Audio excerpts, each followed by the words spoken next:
Je vais vous demander, vous prier de rester debout juste quelques instants pour qu'ensemble nous puissions lire la parole du Seigneur. Rester debout lors de la lecture de la parole, c'est une manière pour nos hommes, quand ils font leurs entrées devant le roi, devant le président, sachez que celui que nous venons adorer ici, il est plus que le président. Il est plus que le roi. Alors si nous nous levons devant le président, à combien plus forte raison devons-nous nous lever devant le Seigneur de gloire, devant le roi du roi. Alors ce matin, je suis vraiment dans la joie de nous retrouver. Je ne m'étais même pas rendu compte que nous étions le dernier dimanche du mois de janvier. Alléluia. Nous sommes en train de finir le cap de janvier 2025. Comme une blague. Alléluia. Le mois de janvier est en train de finir. Voilà pourquoi j'aimerais interpeller quelqu'un, ne soit pas distrait. Parce que les mois sont en train de passer. Je ne veux pas que cette année 2025, que tu puisses encore la rater. Alléluia. Il faut que cette année, tu vives les promesses de Dieu. Est-ce que je parlais à quelqu'un? Est-ce que quelqu'un est interpellé? Bientôt, ça sera février, bientôt, ça sera mars, bientôt, ça sera avril. Donc, prends conscience que le temps passe. Quand je te rappelle que janvier a passé, je te rappelle aussi que ton âge est en train d'avancer. Alléluia. Il faut prendre conscience de la vie et faire les bonnes choses. Dis un peu à ton voisin, s'il te plaît, prends conscience du temps, dis-lui ça. S'il est fâché, change de voisin. Dis à notre voisin, prends conscience du temps. Alléluia. Il y a 4 textes que j'aimerais que nous puissions lire en introduction. J'ai donné 2 textes aux médias, j'en ai rajouté 2 autres. J'espère qu'ils seront rapides avec moi. Le premier texte, c'est dans Matthieu chapitre 16, le verset 19. Matthieu chapitre 16, le verset 19. Matthieu chapitre 16, le verset 19. Nous lisons la version 8 secondes qui dit ceci: je te donnerai les clés du royaume des cieux. Ce que tu lieras sur la terre sera lié dans les cieux. Et ce que tu délieras sur la terre sera délié dans les cieux. La version parole de vie dit ceci: je te donnerai les clés du royaume des cieux. Ce que tu refuseras sur la terre, on les refusera dans les cieux. Ce que tu accueilleras sur la terre, on l'accueillera dans les cieux. En effet, c'est d'après tes paroles, là je suis dans Matthieu 12, verset 37. Matthieu 12, verset 37. Matthieu 12, verset 37. Je ne sais pas si le média est d'accord avec moi, parce que je ne leur avais pas donné ce verset. Ah, merci. La Bible dit, car par tes paroles, tu seras justifié, et par tes paroles, tu seras condamné. La version parole de vie dit ceci: en effet, c'est d'après tes paroles que Dieu dira si tu es innocent ou coupable. Jean chapitre 8, le verset 32. Jean chapitre 8, le verset 32. Jean chapitre 8, le verset 32. La Bible dit, vous connaîtrez la vérité et la vérité vous affranchira. Vous connaîtrez la vérité et la vérité vous affranchira. La version parole de vie dit ceci: vous connaîtrez la vérité et la vérité vous rendra libre. Vous connaîtrez la vérité et la vérité vous rendra libre. Le dernier texte, c'est dans le livre de Philippiens chapitre 2, merci.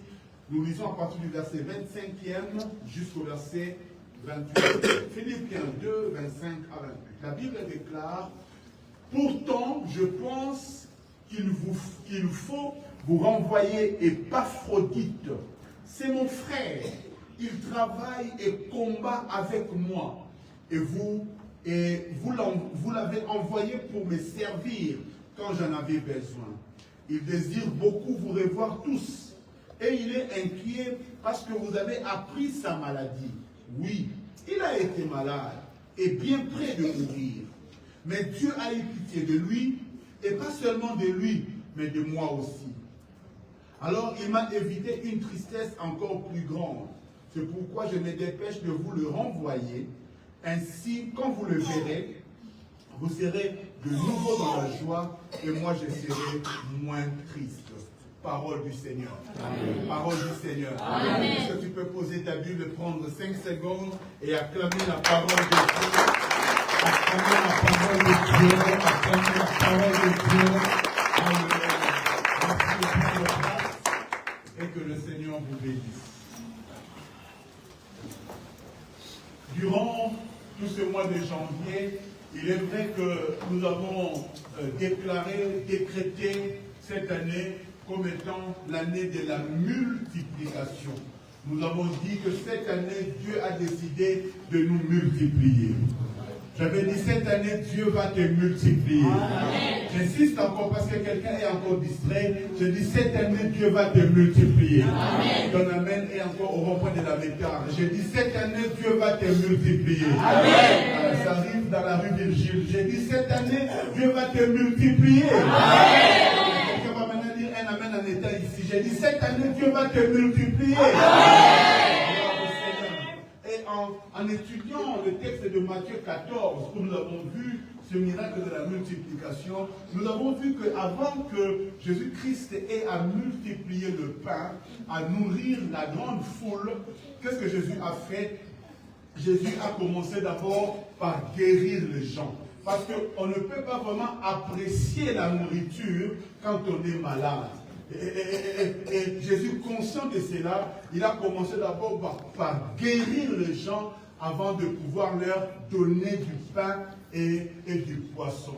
Cela était pour nous une occasion de dire oui, le Seigneur va nous multiplier, mais j'ai aussi profité pour nous dire que Jésus veut aussi nous guérir. Je disais, Jésus peut aussi nous guérir. Amen. Et donc, nous avons commencé depuis le mois de janvier à parler sur la guérison divine. La première chose que nous avons dite, c'est que nous devons complètement changer notre manière de penser. Parce que certains problèmes que nous avons, au fait, viennent de ce que nous croyons, de notre croyance. Et tu sais que ce que tu crois, tu finis par le dire. Ce qui est comme ta croyance, ce qui est comme ta foi, tu finis par le déclarer. Et la Bible nous rappelle dans Matthieu chapitre 12, 37, que nous avons lu, que par tes paroles, par tes déclarations, tu seras justifié ou tu seras condamné. Je voudrais dire à quelqu'un, fais très attention à ce que tu dis. Même en blaguant, fais attention. Ce que tu déclares peut lier ta vie. Ce que tu déclares peut t'emprisonner. Fais attention à ce que tu dis. Parfois, quand je suis en train de prier, le Seigneur me dit parfois, déclare des paroles sur telle personne. Déclare. J'ai dit, mais Seigneur, pourquoi est-ce que tu me demandes à déclarer? Au fait, quand tu déclares, tu crées un environnement.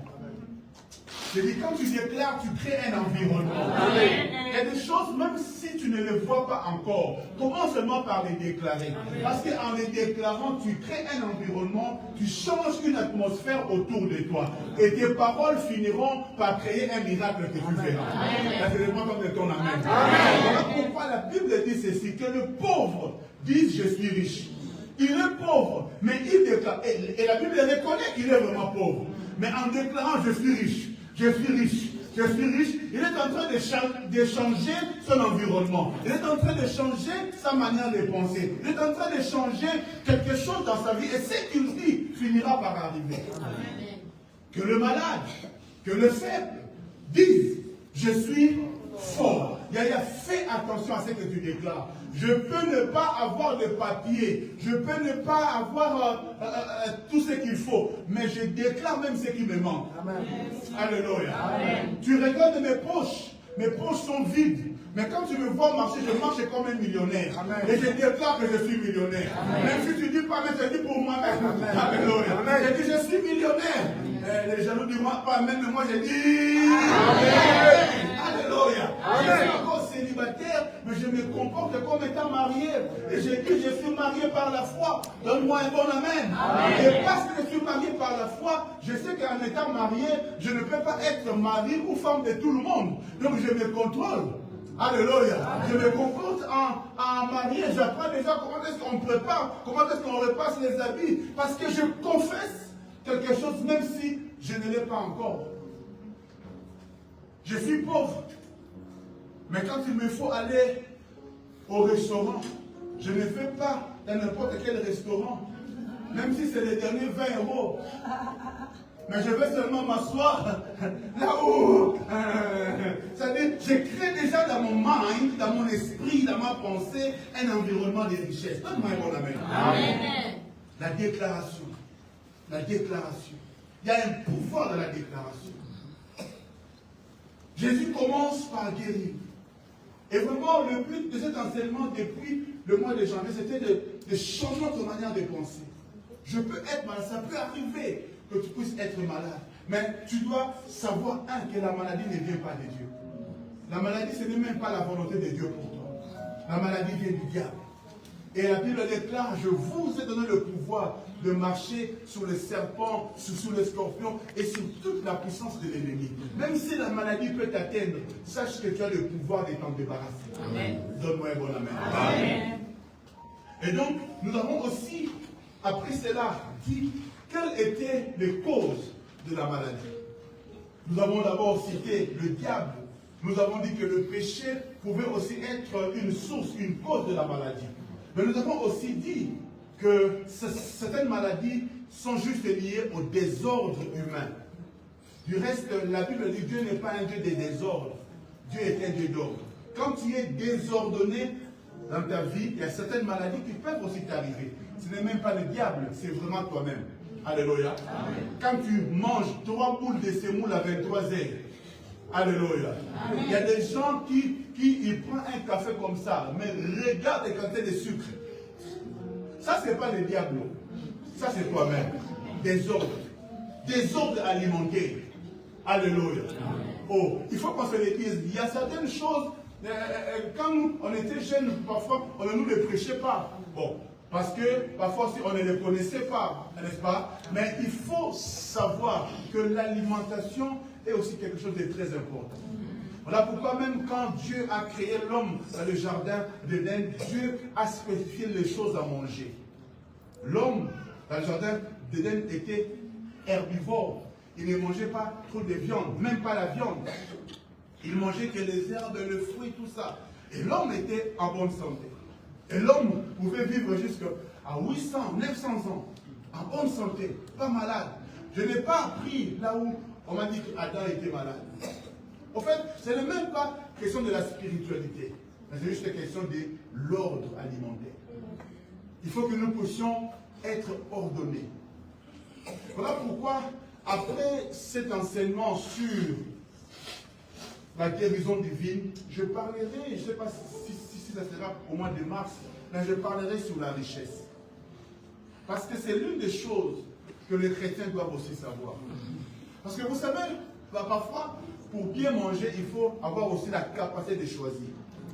Il y a certains qui ne mangent pas ce qu'ils veulent à cause de la pauvreté. C'est-à-dire, tu n'as pas envie, mais le pauvre n'a pas de choix. Il mange ce qui est devant lui. Alléluia. Amen. Mais tu vois, pour avoir le choix, il faut avoir l'argent. Alléluia. Amen. Pour décider qu'aujourd'hui, je vais manger du poisson brisé avec des oignons. Il faut avoir l'argent. Alléluia. Et vous verrez même que la plupart de ceux qui sont obèses, ce sont les pauvres. Parce qu'ils mangent en désordre. Ils n'ont pas le choix. Mais quand vous voyez des hommes riches comme des Bezos, comme le patron de Facebook, ils s'enfilent tout ça de petites tailles. Parce qu'ils savent quoi manger, ils choisissent. Alléluia. Ils sont des cuisiniers qui leur font du repas diététique. En fait, ils ont le choix. Mais ceux qui sont pauvres là, ils mangent en désordre. Je voyais quelqu'un qui faisait des pubs à la télé. Il mange 5 marques d'eau. Mais ça, c'est du désordre. Alléluia. Amen. Et certains même camouflent leur manière de manger en disant par respect. Il dit par respect, mais il te prend 6 boules de ces moules. Alléluia. Mais le désordre alimentaire peut aussi te poser des problèmes de santé. À un certain âge, on ne dégage plus les calories comme quand on était enfant. Quand on était enfant, on pouvait courir du matin au soir, on dégageait les calories. Mais à un certain âge, on est devenu sédentaire, on ne bouge plus trop. Donc on a du mal à dégager les calories. Alors que le Seigneur te donne vraiment de l'argent pour que tu fasses un choix. Vraiment ton amen là, vraiment. Je te donne l'argent. Alléluia. Que tu arrives à faire le choix de ce que tu veux manger. Pas seulement manger la viande qui est en solde, plein de graisse. Non, que tu aies aussi le choix de prendre la viande première qualité. Alléluia. Avoir le temps, faire du sport. Il y a beaucoup même qui aimeraient, mais il n'y a pas d'argent. Ou tout simplement, il n'y a pas de volonté. Il y a tout ça, ça permet l'équilibre. Alléluia. Il ne faut pas que nous pensions que toutes les maladies, c'est vraiment diable, non. J'ai parlé bien sûr du diable, mais j'ai parlé du péché. J'ai parlé du désordre alimentaire. Qui a dit amen bien. Amen. Et le dimanche passé, l'apôtre Aaron, qui a continué dans le même sens, nous a aussi rappelé que Dieu peut nous guérir de 3 types de maladies. Maladie de l'esprit, maladie de l'âme et maladie bien sûr du corps. Alléluia. Et ce matin, j'aimerais essayer de nous dire comment est-ce que se passe la guérison. Ou comment obtenir sa guérison quand on est malade. Parce qu'il peut arriver que quelqu'un, qu'un chrétien soit malade. Du reste, dans les textes que nous venons de lire de Philippiens chapitre 2, l'apôtre Paul nous parle d'Épaphrodite. Et quand l'apôtre Paul est en train de définir ou de nous dire qui est Épaphrodite, voilà comment est-ce que l'apôtre Paul parle d'Épaphrodite. Il dit, Épaphrodite, c'est mon frère. Il dit, il travaille et combat avec moi. Il y a 2 choses ici. Déjà, on se rend compte qu'Épaphrodite, ce n'est pas un païen. Épaphrodite est un chrétien. Alléluia. Et il dit, il combat et il travaille avec moi. Deuxième chose, nous voyons que c'est un serviteur de Dieu. Il sert Dieu. Il y a certains gens qui disent qu'un chrétien ne peut pas tomber malade. C'est vrai, mais en partie. Parce qu'il peut arriver qu'un chrétien tombe malade. Vous savez, quand la Bible dit que Dieu est Jéhovah Rapha, c'est-à-dire le Dieu qui guérit, le Jéhovah Rapha a au moins 2 dimensions. La première dimension, c'est que Jésus ou Dieu éloigne la maladie de nous. C'est-à-dire quand la maladie arrive, Dieu sert comme de barrière. Il empêche que la maladie t'atteigne. Alléluia. Voilà pourquoi il est écrit dans Exode 25, je pense, vous servirez l'Éternel et qu'est-ce qu'il fera?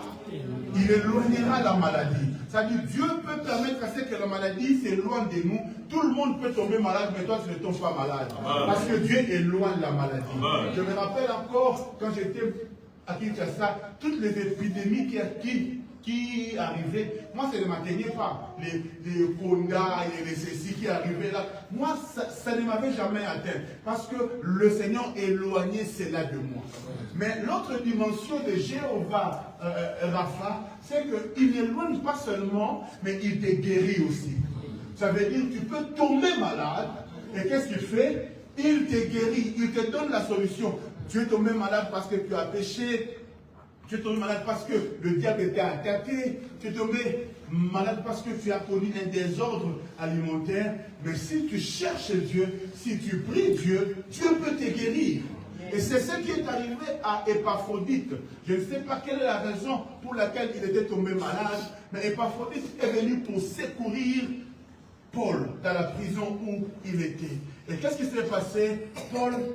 Épaphrodite est tombé malade. Et l'apôtre Paul dit, il est tombé malade même près de la mort. Donc c'était une maladie grave. Mais l'apôtre Paul a prié. Et la Bible dit, Dieu n'a pas seulement eu pitié d'Épaphrodite, Mais il a eu aussi pitié de Paul. Parce que si Épaphrodite était mort, Paul allait être trop triste. Et Dieu a eu pitié d'Épaphrodite, a eu pitié de Paul. Et il a guéri Épaphrodite. J'aimerais dire à quelqu'un qui peut être chrétien, tomber malade, mais j'aimerais te rassurer que Dieu peut te guérir. Amen. Je disais, Dieu peut te guérir.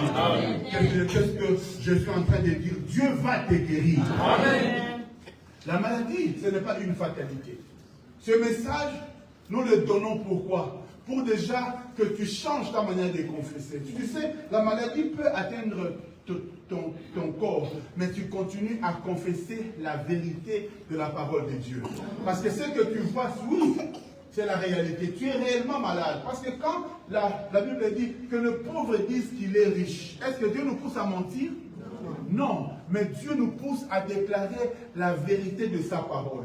Tu es malade, je le sais, mais tu continues à déclarer que par le meurtrissure de Jésus, je suis guéri. Je suis en bonne santé. Déclare cela.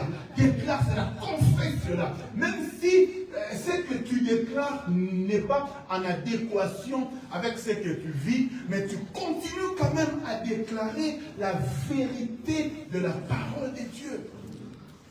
Parce que la guérison divine, la santé divine est une réalité. Mais seulement il faut avoir les clés. Jésus a dit à l'apôtre Pierre dans Matthieu 16, que nous avons lu, je te donnerai les clés du royaume des cieux. Ce que tu refuseras sur la terre, la Bible dit, on les refusera dans les cieux. Au fait, Dieu est prêt à refuser. Mais il faut que toi d'abord tu commences à refuser. Est-ce que tu me comprends? Il y a des choses qui arrivent dans notre vie et nous les chrétiens, nous sommes devenus comme défaitistes. Quand une situation malencontreuse nous arrive, nous lâchons. Nous disons, oh, c'est normal. Il y a des choses qu'il ne faut pas accepter. Il y a des choses qu'il ne faut pas accepter. Même quand ça arrive, ne me dis pas bon. Qu'est-ce qu'on va faire? Non, non, non, non. Il y a des choses, même si tu les vois arriver, tu les refuses. Je disais, tu les refuses. Tu les refuses. On t'envoie un courrier. Oh, nous avons les regrets de vous annoncer. Tu prends les courriers. Tu dis vraiment, nous avons les regrets de vous dire que, tu dis, ce courrier, je te refuse au nom de Jésus. Amen. Vous savez, la foi est une folie. La foi est comme la folie. On t'envoie des résultats des examens, tu es malade. Il te reste 3 mois pour mourir. Tu dis, je refuse cette déclaration au nom de Jésus. Tu te tournes vers le Seigneur. D'ailleurs, si même quelqu'un a refusé la sentence de Dieu, la Bible dit, Ézéchias, on vient lui dire, Dieu, c'est Dieu qui a parlé. C'est lui qui t'a dit que tu mourras. C'est même pas Dieu, c'est un médecin. C'est un homme comme toi. Mais là, il ne se sert même pas d'un homme, mais de Dieu. Dieu vient dire à Ézéchias, prépare-toi, tu vas mourir. Mais Ézéchias refuse la sentence de Dieu.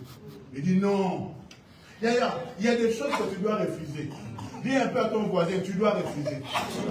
Refuse ta pauvreté. Refuse ta maladie. Refuse des choses qui ne concordent pas avec ta foi. Il y a des choses qui peuvent arriver pour déranger ta foi. Tu ne dois pas les accepter. Voilà pourquoi ta confession est très importante. Qu'est-ce que tu confesses? Qu'est-ce que tu dis? Il y a parfois, avant de voir certaines choses dans notre vie, on doit d'abord commencer par les confesser. Je n'ai pas encore vu, mais je confesse. Oh, je n'ai pas encore vu, mais je confesse. Je me rappelle encore, j'étais sans papier, sans permis, pas de papier. Mais j'ai confessé. Et moi, quand je prêchais, je disais, prends ta voiture, prends la clé de ta voiture, commence à tourner. Et certains disent, t'as la tintin. C'est pas du tintinisme. Ne dites pas ça chez vous. Hein. C'est pas être tintin, mais c'est avoir la foi. Alléluia. J'ai commencé à marcher avec la clé de la maison. Les gens pouvaient penser que j'ai laissé la voiture dehors. Rien. Mais la foi seulement. Donne-moi un bon amen. Amen. Il y a des choses que tu dois faire par la foi. Tu es malade, mais tu déclares, je suis guéri, je suis en bonne santé. Parce que par tes paroles, tu seras condamné. Par tes paroles, tu seras justifié. Pourquoi est-ce que Dieu nous guérit? Et qu'est-ce qui nous prouve que Dieu nous guérit? Dans 1 Corinthiens, chapitre 12, au verset 9, 1 Corinthiens, chapitre 12, au verset 9, l'apôtre Paul nous parlant des dons spirituels, il nous parle d'un don, celui de guérison de maladie. Ou le don de guérison. 1 Corinthiens, chapitre 12, le verset 9. La Bible dit, à un autre, la foi par le même esprit, à un autre, le don des guérisons par le même esprit. On ne parle pas du don de guérison, mais on parle du don des guérisons. Un don, mais pour plusieurs maladies. J'ai dit un don pour plusieurs maladies. J'insiste encore, un don, mais pour plusieurs maladies. En fait, par la main de Dieu, par la puissance de Dieu, Dieu peut guérir toutes les maladies. Il n'y a pas de maladie que Dieu ne peut pas guérir. Je disais, il n'y a pas de maladie que Dieu ne peut pas guérir. J'insiste encore, il n'y a pas de maladie que Dieu ne peut pas guérir. Je vais encore insister, il n'y a pas de maladie que Dieu ne peut pas guérir. Matthieu chapitre 4 nous dit, on lui apportait des malades et Jésus guérissait toute espèce de maladies. Il y a même des maladies qui ne sont pas encore citées, que l'OMS n'a pas encore découvert. Mais j'aimerais te dire que Jésus, son sang a déjà pris en charge ces maladies-là. Donne-moi un bon amen. En fait, on venait de découvrir, il n'y a pas très longtemps, la Covid, n'est-ce pas? Mais le sang de Jésus était déjà disponible pour guérir de la Covid. Je voudrais dire à quelqu'un, quel que soit le nom que le médecin peut te donner, tu as le cancer, tu as le sida, je ne sais pas quel est le nom de la maladie, j'aimerais te rassurer que le sang de Jésus est capable de te guérir. Le dimanche passé, nous avons entendu le témoignage du pasteur Noé, du révérend Noé, qui a été guéri du cancer. Je n'aimerais même pas vous dire le type de cancer qu'il a souffert. Il était presque près de la mort. Je me rappelle encore un jour, on parlait, il me disait, le médecin lui a dit qu'il te reste quelques mois à vivre. Il a appelé son fils, son premier fils, il a commencé à lui donner vraiment comme un testament, à le préparer à la mort. C'était compliqué, mais je me rappelle encore qu'il n'a pas lâché. On a prié, on a cherché Dieu, et Dieu l'a guéri. Alléluia.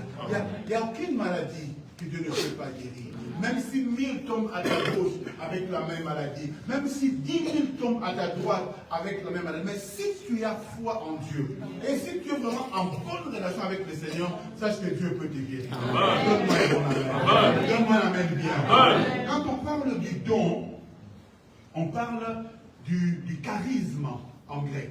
Charisme. Et charisme, on dit que c'est un don impliquant la grâce de la part de Dieu comme source. Celui qui reçoit le charisme, le don, n'a rien à faire. Le destinataire n'est pas impliqué, mais c'est la source qui est impliquée. Il fait le choix. Quand Dieu nous donne le don de guérison à l'église, il ne choisit pas quelqu'un parce qu'il prie beaucoup, parce qu'il est beau, grand, non. C'est Dieu qui donne. Et je prie le Seigneur qu'il réponde à l'église de ce temps de la fin, le don de la guérison. Parce qu'il y a des maladies qui vont être découvertes. Il y a des maladies, il y a des épidémies. La Covid n'est pas la dernière. Il y a d'autres qui vont arriver. Aïe, aïe, aïe, aïe. Je disais, il y a d'autres épidémies qui vont arriver. Ça, c'est un prophète qui parle maintenant. Je dis, il y a des épidémies qui vont arriver. Voilà pourquoi Dieu a donné le don de guérison à l'église. Afin que, avec le don que nous avons, que nous puissions prier même pour nos frères malades et qu'ils soient guéris. J'aimerais élever ma main droite et déclarer ceci. 1000 tomberont à ta gauche, toi tu ne seras pas atteint. 10 000 à ta droite, tu ne seras pas atteint. Au nom de Jésus. Quelle que soit la maladie, sache que Dieu est là. Et pourquoi est-ce que Dieu nous guérit, donne le don de guérison à l'église? Il y a 3 buts principaux. Le premier but, c'est que Dieu veut répondre aux besoins physiques du corps de Christ. Parce que si Dieu nous donne le don de guérison, j'aimerais dire que comme tous les dons, cela est d'abord destiné à l'utilité commune. 1 Corinthiens 12 dit, Dieu nous donne des dons pour l'utilité commune. C'est-à-dire d'abord pour que l'Église soit bénéficiaire de cela. Donc si Dieu nous donne le don de guérison, ça veut dire que Dieu savait qu'à l'Église, il y a des gens qui peuvent tomber malades. Et que ceux qui ont le don de guérison, qu'ils puissent prier pour ces personnes-là malades et que ces personnes-là soient guéries. Que Dieu répande ce don-là dans cette Église. Amen. Et quand Dieu te donne ce don-là, ne sois pas orgueilleux, sois humble. Parce que tu n'as rien fait pour l'avoir. Tu n'as rien fait pour l'avoir. Et si tu l'as, c'est pour le bien des autres. Est-ce que vous savez que dans le corps du Christ, Dieu ne donne pas tout à une seule personne. Il donne toujours des choses à moitié à l'autre, à moitié à l'un, pour que nous soyons interdépendants. Il y a des choses que j'ai, que mon fils Joe n'a pas. Mais moi, j'ai besoin de certaines choses que lui a, que moi, je n'ai pas. Est-ce que vous comprenez? Donc, si tu as quelque chose que tu as, que moi, je n'ai pas. Je n'ai pas tout. Tu n'as pas tout. Voilà pourquoi tu auras toujours besoin de moi. Amen. Et moi, j'aurai besoin de toi. Amen. Alléluia. Amen. Le don de guérison, c'est un don qui sert à l'Église. Et quand tu l'as, c'est d'abord pour le bien de nos frères. Et si on reconnaît en toi ce don-là, ne sois pas orgueilleux. Alléluia. Amen. Je disais, ne sois pas orgueilleux. J'insiste encore, ne sois pas orgueilleux. Amen. Alléluia. Amen. Deuxième but, c'est que le Seigneur nous donne ce don pour guérir effectivement les hommes. Mais pas seulement au niveau de notre corps, mais aussi au niveau de notre esprit et de notre âme. Je ne vais pas trop insister là-dessus aujourd'hui parce que l'apôtre Timothée en a parlé le dimanche passé. Troisième chose, pourquoi est-ce que le Seigneur nous donne la capacité de guérir? C'est parce que Dieu veut aussi amener certaines personnes à Christ. Vous savez qu'il y a des gens, il y a des familles qui ont des cas compliqués. Et si toi tu viens par exemple avec ton don, tu pries pour la personne et la personne est guérie, qu'est-ce qui se passe? Même ceux de sa famille vont se convertir très facilement. Il y a des gens qui viennent à Christ parce qu'ils ont vu Dieu guérir. Donne-moi un bon amen. Amen. Il y a un obstacle qui nous empêche de vivre la guérison divine. C'est l'incrédulité. Vous savez, Dieu est capable de faire des très grandes choses. Mais si nous sommes incrédules, nous empêcherons Dieu de faire. Est-ce que le média peut mettre sur l'écran Matthieu chapitre 13, le verset 58. Matthieu 13, 58. Oh, you are wonderful. La Bible dit, il ne fit pas beaucoup de miracles. On parle de Jésus. Il ne fit pas beaucoup de miracles dans ces lieux à cause de leur incrédulité. L'incrédulité, c'est quoi? C'est le contraire de la foi. L'incrédulité, c'est quoi? C'est l'opposé de la foi. Dieu a besoin quelque part de ta foi pour qu'il puisse agir dans ta vie. Voilà pourquoi j'ai commencé par dire change ton langage. Amen. Quand chaque fois tu dis je vais mourir, je vais mourir, moi vraiment je suis venu accompagner les gens, moi vraiment, change un peu ton langage. Change ta manière de parler. N'empêche pas Dieu d'agir dans ta vie. Est-ce que je parle à quelqu'un? Est-ce que je parle à quelqu'un? Change ton langage. Vraiment, là j'ai avancé. Moi je ne vais pas me marier. Mais qui t'a dit ça? Qui t'a dit ça? Qui t'a dit que là j'ai avancé? Qui t'a dit que tu n'es pas de la bonne tribu? Mais tu n'as pas entendu parler de l'histoire d'Esther. Alléluia. Elle n'était même pas originaire du pays. Mais quand on a choisi la reine, c'est elle qu'on a choisi. Que Dieu te fasse grâce pour te choisir. Change ton langage. L'incrédulité. Et parfois, l'incrédulité est causée par quoi? Par les échecs du passé. Oh, je connais un frère, il était malade, on a prié, mais il est mort quand même. Mais cela ne doit pas t'empêcher de continuer à croire. Toi, tu n'es pas lui. Dis à ton voisin, moi je ne suis pas lui. C'est pas parce que l'autre est mort que toi aussi tu mourras. Alléluia. Ce n'est pas parce qu'il y a une tante qui a souffert de la même maladie, elle est morte. Les exemples négatifs ne doivent pas t'empêcher de croire que toi tu peux faire partie d'un exemple positif. Donne-moi un bon amen. Ne sois pas incrédule. Et surtout que dans ce début d'année, Dieu nous apporte ce message sur la guérison des... Je ne sais même pas pourquoi est-ce que Dieu a insisté. Pendant tout un mois, on en a parlé. C'est parce que Dieu veut que tu changes ta manière de parler, que tu changes ta croyance. Ne sois pas incrédule. Je disais, ne sois pas incrédule. J'insiste encore, ne sois pas incrédule. Et si tu as la foi, je vais te dire comment alors libérer la guérison. Comment attirer la guérison vers soi. La première de manière, c'est demander et prier au nom de Jésus. Acte chapitre 3, le verset 6. Acte chapitre 3, le verset 6. La Bible dit, alors Pierre lui dit, je n'ai ni or ni argent, mais ce que j'ai, je te le donne. Au nom de Jésus-Christ de Nazareth, lève-toi et marche. Bien-aimé dans le Seigneur, on n'a pas de guérison au nom de ton pasteur. On n'a pas de guérison, c'est pas ça là. On n'a pas de guérison au nom de ton prophète. La guérison, nous l'avons au nom de Jésus. Et quand tu dois prier pour quelqu'un, ne prie pas au nom du prophète Carole, Yaya Arokoufa. Alléluia. Si tu dois prier au nom de Jésus. Deuxièmement, nous devons faire ce qu'on appelle la prière d'accord. Il faut que toi et la personne, que vous puissiez être d'accord. Je ne sais pas si le média est ensemble avec moi. Matthieu chapitre 18, 19 à 20.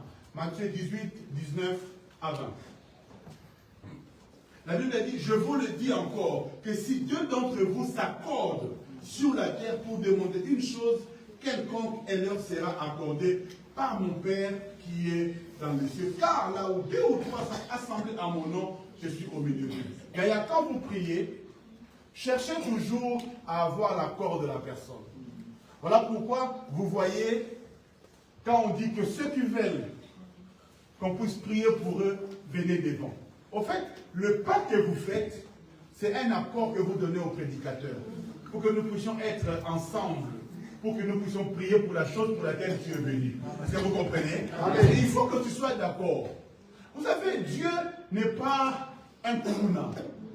Dieu n'est pas un brigand. Dans Apocalypse 3 au verset 20, il est écrit, je suis à la porte et je frappe.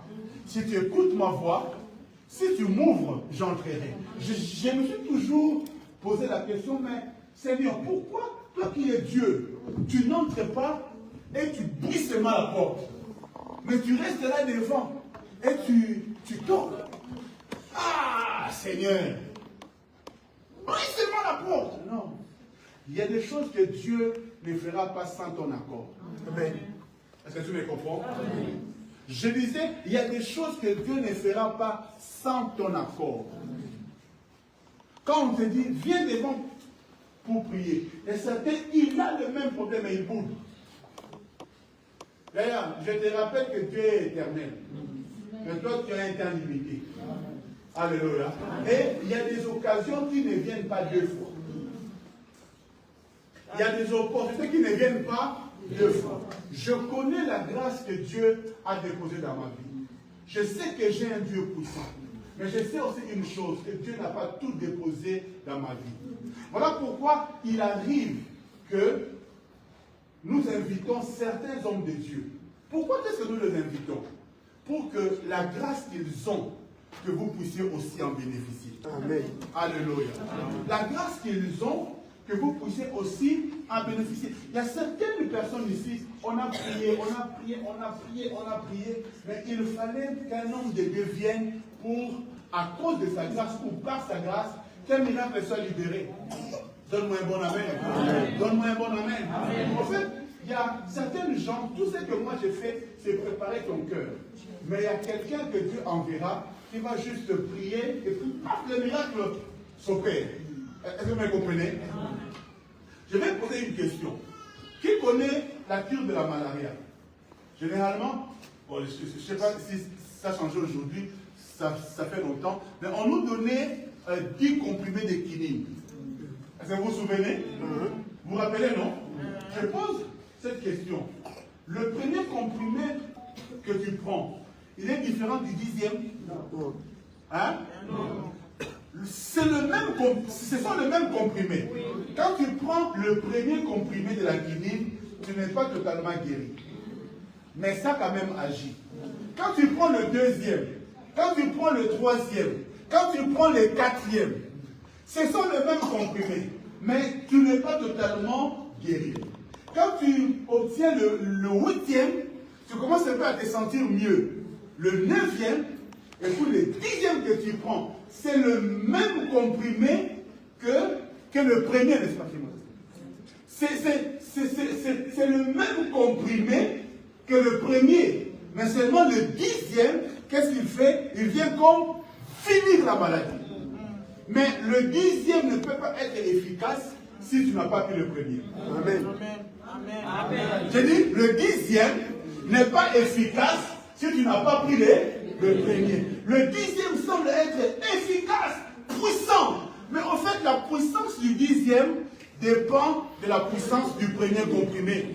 Est-ce que tu me comprends? Est-ce que tu me comprends? Que ce dimanche soit ton 10e comprimé. Amen. Je disais que 2025 soit ton 10e comprimé. Il y a des choses que tu as entendues en 2023, en 2024. Dieu t'est préparé. T'es préparé. Il y a ton pasteur qui te prêche de janvier jusqu'à octobre. À octobre, il y a Rach ici. Il y a un homme de Dieu qui vient. Il libère. Et puis, en novembre, il y a le mariage. Donne-moi un bon amen. Amen. Ça se passe comme ça. Il y a des miracles qu'on a obtenus ici dans les Rach. Ce n'est pas seulement l'homme de Dieu qui est venu et qui était extraordinaire, non. Mais nous là, nous sommes les 8 premiers comprimés. Amen. Alléluia. Amen. Voilà pourquoi j'aimerais dire à quelqu'un, quand tu prends les premiers comprimés, confesse. Amen. Le deuxième confesse. Le troisième confesse. Amen. Et il y aura un jour où tu auras ton 10e comprimé. Amen. Je prie que ce mois de janvier qui finit soit ton 10e comprimé. Amen. Le miracle de la guérison s'opère. Et s'opère vraiment. La prière d'accord. Quand on te dit viens, Yaya, viens. Enlève un peu tes galons.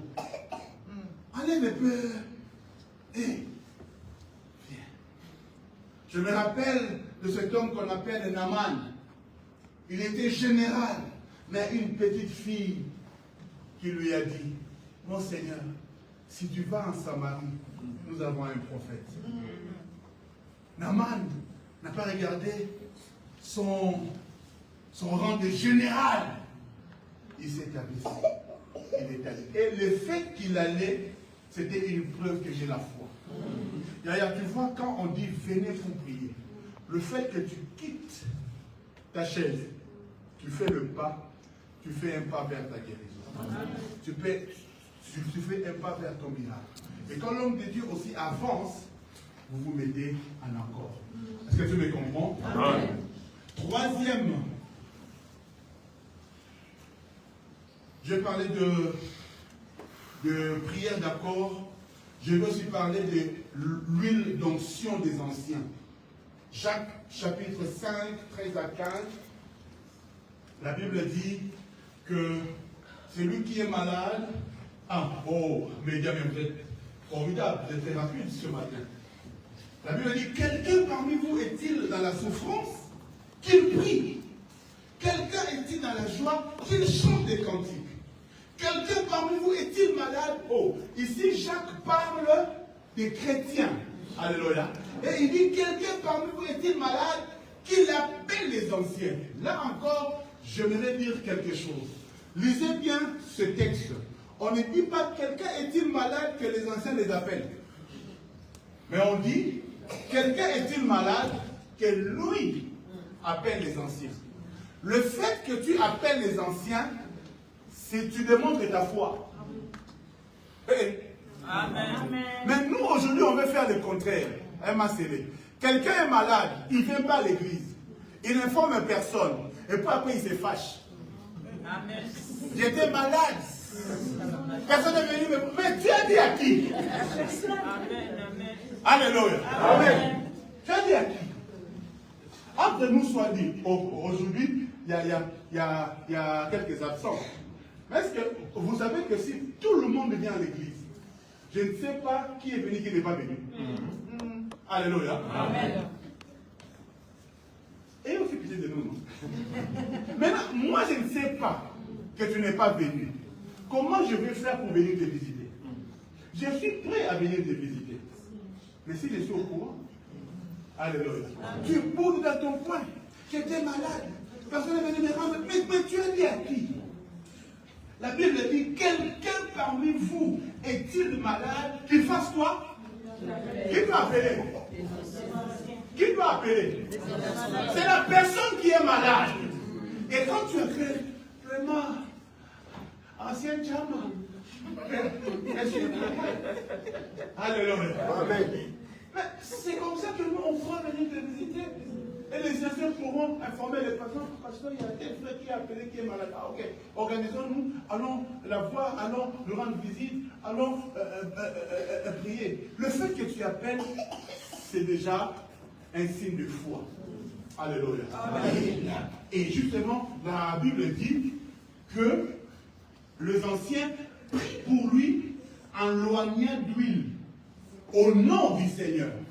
C'est-à-dire l'onction d'huile là, ce n'est pas de la fantaisie. J'ai demandé le dimanche passé, j'avais oublié, à ceux qui avaient apporté leur bouteille d'huile. Mais j'avais oublié le dimanche passé à cause des visiteurs. Lui a compris. Ce n'est pas de la fantaisie. Alléluia. Amen. Si tu as foi en ce qui est fait, ça va t'apporter la guérison. Donne-moi un bon amen. Amen. Donne-moi un bon amen. Amen. Et quatrièmement, comment libérer la guérison? C'est aussi par imposition des mains. Marc chapitre 16, le verset 17. Marc chapitre 16, le verset 17. La Bible déclare, voici les miracles qui accompagneront ceux qui auront cru. Alléluia. En mon nom, ils chasseront les démons, ils parleront de nouvelles langues. On peut aller en bas. Ils parleront de nouvelles langues. Verset 18. Ils imposeront le main aux malades et les malades seront guéris. Est-ce que tu es d'accord avec moi, média? Marc chapitre 16, le verset 17. Ils saisiront des serpents, s'ils boivent quelques breuvages mortels, ils ne leur feront point de mal. Écoutez maintenant, ils imposeront les mains aux malades et les malades seront guéris. Il y a l'imposition des mains, il y a un transfert qui s'est fait. Il y a un transfert qui s'est fait. Ne sois pas, il y a des certains. Hey, moi j'ai le cabine de 500 €. Et quand on te dit, viens, on va prier pour toi, tu veux même pas qu'on touche ta tête. Cabello. Je vais te rappeler, hein. Il y a certains qu'on a intérêt avec des cabellos de 1000 €. Hein? Il y a certains qui mettaient des cabellos de 2000, mais ils sont à un endroit, ils sont en train de pourrir. Ne sois pas orgueilleux. Le fait que tu viennes pour qu'on t'impose les mains, c'est aussi un signe d'humilité. Dieu résiste aux orgueilleux, mais il fait grâce aux humbles. Est-ce que tu es d'accord avec moi? Amen. Est-ce que tu es d'accord avec moi? Amen. Et cinquième manière de libérer la guérison, Acte chapitre 19, le verset 12. Acte chapitre 19, le verset 12. Acte chapitre 19, le verset 12. La Bible dit, au point qu'on appliquait sur le malade des linges ou des mouchoirs qui avaient touché son corps, et les maladies les quittaient et les esprits malins sortaient. Vous savez, Dieu avait commencé tellement à utiliser les apôtres et les gens étaient tellement nombreux que les apôtres ne pouvaient pas imposer les mains à tout le monde. Alléluia. Oui, Dieu nous demande d'imposer les mains aux malades pour que le malade soit guéri. Mais il peut s'avérer qu'il y a tellement du monde que je ne peux pas imposer les mains à tout le monde. Imaginez un peu que je dois poser les mains à tout le monde ici. On va passer 1 heure. Alléluia. Et vous aimez tellement être ponctuel que vous allez commencer à bouder. Alors, il y avait tellement du monde que les apôtres ne pouvaient plus prier pour tout le monde.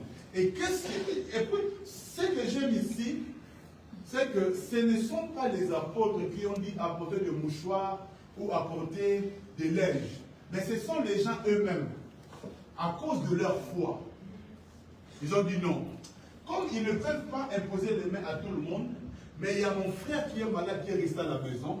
Qu'est-ce que je fais? Je prends un linge ou un mouchoir, je viens seulement toucher le corps de l'apôtre et je prends ce mouchoir-là, je vais l'appliquer sur mon frère, ma soeur qui est malade et je crois qu'en l'appliquant, la personne sera guérie. C'est un peu l'histoire qui nous a été prêchée le dimanche passé de la femme qui perdait du sang. Jésus n'a jamais dit à la femme, viens me toucher. Alléluia.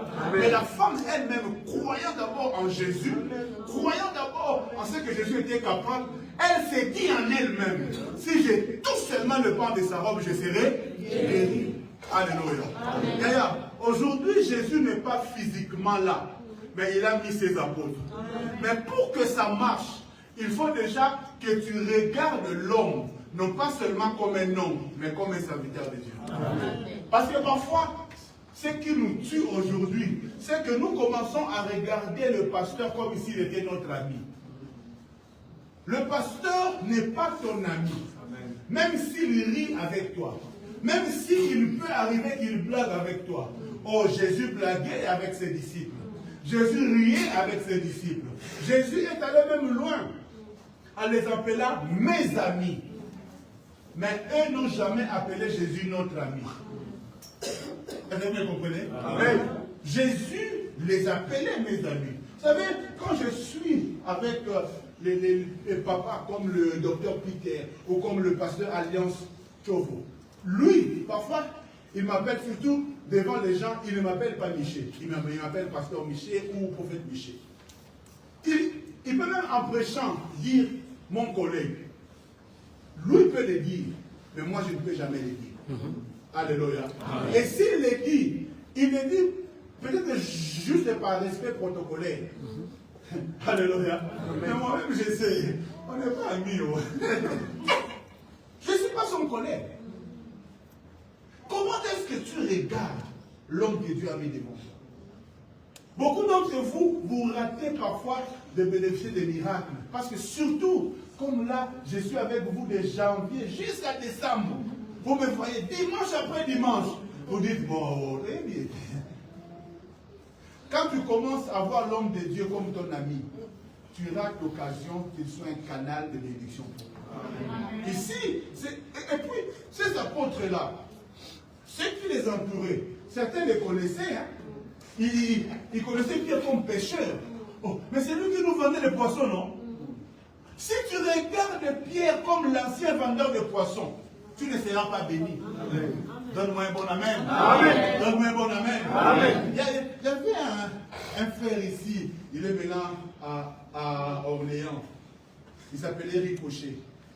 Vous savez que Ricochet qui priait ici, un vrai comédien, mais un bon frère. On a été avec lui à l'internat, à Kissambi. C'est-à-dire, il m'a connu quand j'étais encore païen. C'est-à-dire, il me connaissait, un grand dribblé. Alléluia. Un aventurier à l'internat. Et puis, on se retrouve ici, à Saint-Étienne, plusieurs années plus tard. Il me voit maintenant, je suis devenu pasteur. Mais ce que j'aime, c'est que à chaque fois qu'on était avec lui, il avait tellement de respect. Je me rappelle même un jour, quand il a pris sa maison, il m'a dit, montons ensemble. Parce qu'il m'appelle toujours homme de Dieu. Viens prier pour ma maison. Je suis allé, j'ai prié pour sa maison. Et puis juste 2 jours après, quelqu'un lui a fait du bien, il a acheté le salon, ça marque. Et c'est lui qui commençait à faire la publicité. Et puis, Ce type-là, c'est un homme de Dieu. Il est venu chez moi. 2 jours seulement, ma maison était remplie. En fait, qu'est-ce qui s'est passé? Il ne me regardait plus comme mon ancien collègue d'internat. Mais il commençait à me voir comme mon pasteur. Amen. Si tu regardes cet homme juste comme un autre homme, tu recevras aussi la part de l'homme. Voilà pourquoi la Bible déclare, celui qui reçoit un prophète en qualité de prophète recevra aussi la bénédiction du prophète. Ce que tu reçois dépend de comment est-ce que tu reçois la personne. Quand je viens chez toi, tu me reçois comme qui? Un Congolais, mon frère Congolais qui vient chez moi. Tu recevras aussi la personne des Congolais. Alléluia. Amen. Mais si tu sais que celui qui vient chez moi n'est pas seulement un homme, mais c'est un homme de Dieu. Derrière lui, c'est son Dieu que je reçois. Yaya. Les hommes ont dit, on va juste mettre des linges sur ces hommes-là. Et on croit que quand je vais le mettre sur mon malade, et le malade sera guéri. Un jour, j'étais en Italie en train de prêcher. Je sais même là où j'ai rencontré ma femme, dans leur église. Pendant que je prêchais, il y a une sœur ivoirienne. Elle s'est levée, elle me dit, Pasteur, est-ce que je peux juste toucher ta main devant l'église comme ça? Ah, ok. Je lui donne ma main pour qu'elle me touche. Et dès qu'elle me touche, le Saint-Esprit commence à la saisir. C'était une manifestation extraordinaire. Mais moi, je n'avais rien fait. Moi-même, quand je regarde ma main, je dis, oh, le beau, comment ça l'a dit? Qu'est-ce qu'il y a à ma main? Mais c'est sa foi qui a agi. Est-ce que tu me comprends? Amen. Il y a Dieu veut te guérir, Dieu va te guérir, mais il passera toujours par des choses. Et comment est-ce que Dieu guérit? Dieu guérit parfois par une touche ou une parole. Vous savez, pendant que je suis en train de prêcher comme ça, quelqu'un est en train d'être guéri. Amen. Amen. La parole de Dieu, quand nous l'écoutons, ça met la foi et ça apporte la guérison. Voilà pourquoi Jean 8, que nous avons lu au début, la Bible dit, vous connaîtrez la vérité, et la vérité fera quoi? Que tu sois libre de toute maladie au nom de Jésus. Le fait de connaître la vérité, la parole de Dieu, ma Cécile, elle est puissante pour guérir. Voilà pourquoi nous proclamons la parole. Et si toi tu reçois la parole, tu es aussi libéré. Amen. Que quelqu'un soit libéré ce matin. Amen. Que quelqu'un soit libéré ce matin. Amen. Par la parole, Matthieu chapitre 8, le verset 3. Matthieu chapitre 8, le verset 3. Matthieu chapitre 8, le verset 3. La Bible dit, Jésus étendit la main, le toucha et dit, je le veux, sois pur. Aussitôt, il fut purifié de sa lèpre. Il y a des maladies qui partent parce que Jésus a parlé. Et ce matin, je dis à quelqu'un que Jésus est en train de te parler. Amen. Jésus te parle. Amen. Jésus te parle. Amen. Jésus te parle. Amen. Je suis malade, chaque matin, je prends l'huile et je confesse. Je suis guéri au nom de Jésus. Amen. Là où mon pied me fait mal, là où mon dos me fait mal, je prends l'huile. Voilà pourquoi on a prié pour ça. Tu l'appliques et tu confesses. Je suis guéri au nom de Jésus. Amen. Deuxièmement, une parole prononcée même à distance. Matthieu, chapitre 8, toujours, le verset 5 à 13. On nous parle de Jésus qui parle, qui prononce une parole. Jésus étendit la main, le toucha et dit, je veux. Matthieu 5, comme Jésus entrait dans Capernaum, un centenier l'aborda, le pria et disant, Seigneur, mon serviteur est couché à la maison, atteint de paralysie et souffrant beaucoup. Jésus lui dit, j'irai, je le guérirai. Le centenier répondit, Seigneur, je ne suis pas digne que tu entres sous mon toit, mais dis seulement un mot et mon serviteur sera guéri. Je voudrais dire à quelqu'un, ta personne peut être loin, mais ta foi Et si on est en accord, Dieu peut guérir même de loin. Combien de fois n'avons-nous pas prié pour des gens qui étaient malades de loin? Oh papa, viens prier pour maman qui est malade. On prie ensemble ici et la guérison se passe en bas. Alléluia. Ne limite pas Dieu. J'ai dit ne limite pas Dieu. Voilà même pourquoi si tu as un cas de quelqu'un qui est malade, j'aimerais te dire, si tu as la foi, le dimanche matin quand tu arrives, tu prends juste son nom. Tu prends son nom. Tu écris sa situation. Et si tu te mets à cœur, tu mets une offrande dans l'enveloppe, tu viens juste déposer ça ici. Et le protocole, quand vous voyez le matin des enveloppes ici, ne les jetez pas. Laissez ça ici. Est-ce que vous me comprenez? Amen. Et pendant que nous sommes en train de prier, d'adorer, Dieu est en train de lire ta prière. Alléluia. Dieu est en train de lire ta prière. Et si jamais je vois une enveloppe ici, que je connaisse les cas ou non, je prierai pour ces cas-là. Et je crois que la manière dont tu es venu déposer et la prière que je ferai, la prière que l'Église fera, l'adoration que nous ferons, il y a une solution qui va être trouvée. Donne-moi un bon amen. Amen. Il faut savoir poser des actes de foi. Parole prononcée de loin, une touchée, une commande à faire un geste. Matthieu chapitre 12, le verset 13. Jésus commande à quelqu'un de faire un geste. Matthieu 12, 13. Alors, il dit, alors étends la main. Il étendit et elle devint saine comme l'autre. Vous savez, parfois, quand Dieu veut te guérir, il va te demander de faire un geste. Fais un geste. Fais ce que tu ne faisais pas avant. J'avais mal au dos. On dit que tu sois guéri au nom de Jésus. Amen. Mais pour que la guérison soit active, il faudra que tu fasses un geste. Alléluia. Quand tu fais le geste, tu confirmes la maladie, pardon, tu confirmes la guérison dans ton corps. Est-ce que tu me comprends? Amen. Jésus peut aussi nous guérir par la bouée. Je vais peut-être finir par là. Jean chapitre 9, le verset 6. Je parlais de la bouée. Jean 9, verset 6. Après avoir dit cela, il cracha à terre et fit de la boue avec sa salive. Eh Jésus. Aujourd'hui, si moi je dois prendre mon crachat, j'étais par YouTube et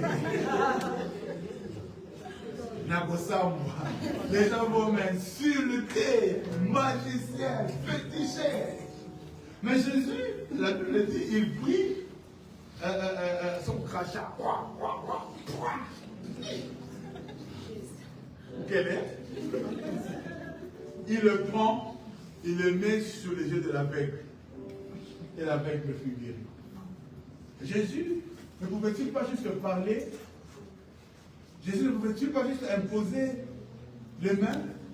Yaya, j'aimerais dire à quelqu'un, la guérison vient de Dieu. Amen. La manière aussi dépend de lui. Amen.